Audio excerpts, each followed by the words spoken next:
फिर वो ये इंतज़ार नहीं करेंगे कि ये इकट्ठा होकर जुलूस लेके आएंगे हमारे यहाँ।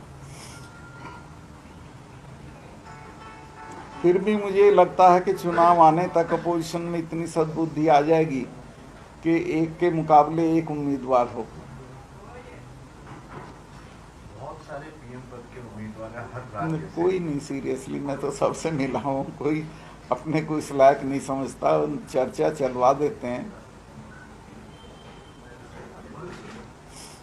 नीतीश जी भी हैं, चंद्रशेखर राव भी हैं, ममता जी अलग हैं। देखिए ममता जी कभी, देखिए ममता जी अपने बारे में ऐसा नहीं सोचती जी।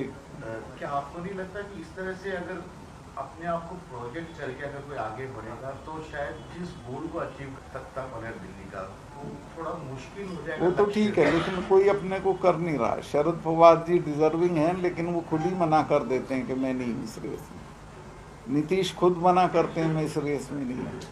ये तो चूंकि झगड़ा कराना आपको उनमें, तो आप उनको मुझे भी बना सकते हो आप उम्मीदवार। किसको बुरा लगता है सुनना? अगर ये मलिक साहब जी, मैं शराबबंदी का कार्यकर्ता रहा हूँ जी शराबबंदी छावला के साथ जी हाँ, उनका मुझे मिलता रहता है। बिहार में मुलाकात हुई जी और अभी वापस राज्य सरकार ने हमारे को स्टडी करने के लिए वहाँ भेजा था। रिजल्ट ये देखा कि शराबबंदी के बाद में राज्य की आय में पहले के मुकाबले ज़्यादा प्रतिशत दर से वृद्धि हुई, रोड एक्सीडेंट्स कम हुए, महिलाओं के और वहाँ का सब कुछ ठीक ठीक लग रहा है। और बिहार का इफेक्टिव तरीके से उन लोगों ने इसको रोकने का प्रयास किया। बिहार में, हाँ बिहार में करीब 4 लाख लोगों को उन्होंने गिरफ्तार भी किया, जो एक नेगेटिव पक्ष आता है। अब उन्होंने अपनी स्ट्रेटजी बदल करके और जो ट्रैफिकर्स हैं, स्टॉकिस्ट हैं, उन लोगों को पकड़ करके और कंट्रोल करने का प्रयास अधिक वहाँ काफ़ी नीतीश जी ने काफ़ी सख्ती से लागू इन किया। सब रिजल्ट्स को देखने के बाद में मेरा ये दृढ़ विश्वास है कि कोई भी राज्य अगर इसको लागू करता है तो उसको आर्थिक रूप से भी लाभ होगा। हाँ, तो आप जाओ ना सब मुख्यमंत्रियों क्या विचार है? सब नहीं, मैं तो शराबबंदी के पक्ष में हूँ, चूँकि मैंने तो छुई भी नहीं है। बारे में भी कुछ कहेंगे? हाँ, या राज्य सरकारों नहीं, से मैं राज्य सरकारों से आग्रह करूँगा कि शराबबंदी करें। शराबबंदी तो अभी 100 लोग मर गए नकली शराब पी के गुजरात में, जो गुजरात मॉडल की आप बात कर रहे थे, मर गए। इसके बाद वो अभी पुल टूट के मरे जिसका टेंडर भी नहीं दिया गया था, बिना टेंडर के पुल दे दिया था। वहाँ का भी स्टडी किया हमने। वहाँ पे जो लूपहोल्स उन्होंने छोड़ दी कि मेडिकल एडवाइस के ऊपर उनको शराब मिल सकती है, जो कि 700 लोग मरे बॉर्डर मरे, जिनके लिए अभी तक कोई, जिसके बारे में कोई बातचीत भी नहीं हुई। तो हर बार क्या अपनी मांगों को मनवाने के लिए क्या ऐसी बलि देनी चाहिए? ये तो आप बताएं, ये तो दुखद स्थिति है, नहीं देनी चाहिए। प्रधानमंत्री कोई वादा करते हैं और माफ़ी मांग के कानूनों को वापस लेते हैं और फिर ये कहते हैं कि हम एमएसपी लागू करेंगे, और उसमें एक कमेटी ऐसे आदमी की अध्यक्षता में बना देते हैं जो ये कानून जिसने ड्राफ्ट किए थे। तो किसान उसका बायकॉट कर रहे हैं, उस कमेटी से तो कुछ होगा नहीं है, जो चाहेंगे रिपोर्ट करा लेंगे। एमएसपी में रिपोर्ट की ज़रूरत ही नहीं है, मोटी मोटी बात है। एमएसपी 20-22 जिनसों पे आप कर दीजिए और उसमें इकोनॉमिकली आपको कोई नुकसान नहीं है। किसान को एक तसल्ली हो जाएगी कि मेरा माल वो डिस्ट्रेस में नहीं बिकेगा, एक जो दाम तय होगा सरकार की तरफ से उस दाम पे बिक जाएगा। अगर नहीं बिकेगा बाजार में तो सरकार उसकी खरीद करेगी। उसको इफेक्टिवली लागू करिए। सर, आप करीब 5 दशक से ज़्यादा वक्त से जनप्रतिनिधि के रूप में जी कौन किसका सजेशन मान रहा है? मुझे क्यों गलतफहमी में आप डालते हो कि मैं सजेशन दूँ?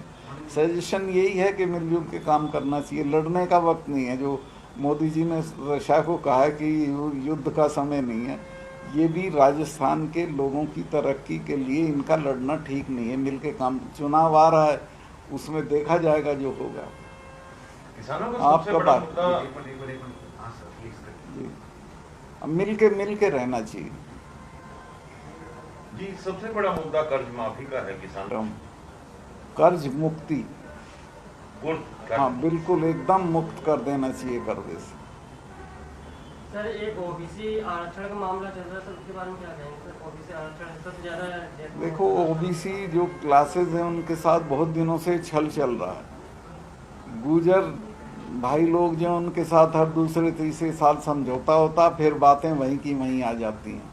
एक तो ओबीसी में जो आइडेंटिफाइड क्लासेस हैं उसमें किसी का दखल नहीं होना चाहिए कि इसको भी जोड़ देंगे, रिटायर्ड लोगों को भी जोड़ देंगे। ओबीसी मीन्स ओबीसी, जो सर्टिफाइड ओबीसी हैं उनका कोटा ईमानदारी के साथ पूरा करना चाहिए। दूसरे, अगर कोई समझौता करती है सरकार, जैसे गुजरों से करते हैं, समझौता कर लेंगे फिर लागू नहीं करेंगे। अभी वो विजय बैसला का परसों में बयान सुन रहा था, उसने का कुछ भी लागू नहीं किया जो इनसे समझौता किया था।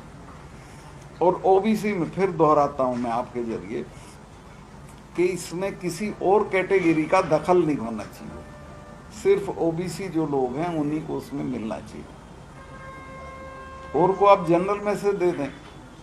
एक सर इनका जो कहना है ये है कि राजस्थान में ओबीसी आरक्षण को लेके 31/4/2018 का एक सर्कुलेशन था, तो अभी उसकी विसंगतियों को दूर करने को लेके सीएम को ज्ञापन भी दिया गया है और उनको बताया गया है। तो ओबीसी विसंगति ये है कि 21% आरक्षण ओबीसी में अभी मिल रहा है, उसमें से 12% आरक्षण केवल पूर्व सैनिकों के लिए निर्धारित कर दिया गया, बाकी 11% का वो तो करना ही नहीं चाहिए। पूर्व सैनिकों को सबके लिए यही मांग हो रही है कि आप उनका अलग होना, वही तो मैंने कहा कि उसमें किसी का दखल या हिस्सेदारी नहीं होनी चाहिए।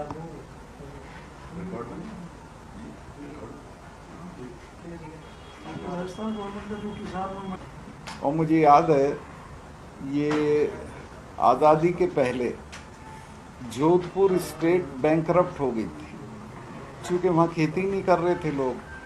तो अंग्रेज जो रेजिडेंट कमिश्नर होता था उसने राजा से पूछा कि भाई तुम्हारी कैसे मदद कर सकते हैं।